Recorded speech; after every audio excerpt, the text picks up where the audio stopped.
১৯০৭ সালের একটি উজ্জ্বল সকাল। মেক্সিকোর কায়োয়াকানের একটি ছোট্ট বাড়িতে জন্ম নেয় এক ফুটফুটে মেয়ে শিশু। তার নাম রাখা হয় মেগদালেনা কারমেন ফ্রিদা কাহালো ই কালদেরন। ছোট্ট ফ্রিদার জীবনটা শুরুই হয়েছিল সংগ্রামের। মাত্র ৬ বছর বয়সে পোলিও নামের এক ভয়াবহ রোগে তিনি আক্রান্ত হন।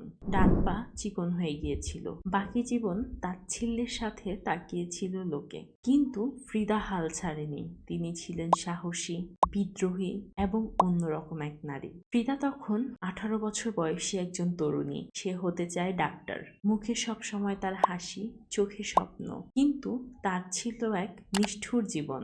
১৯২৫ সালের এক বিকালের কথা। বাসে করে বাড়ি ফিরছিলেন ফ্রিদা। হঠাৎ করে হয় বাস আর ট্রলির সংঘর্ষ। এক লোহার রড ওর পেট আর শির দ্বারা ছেদ করে চলে যায়।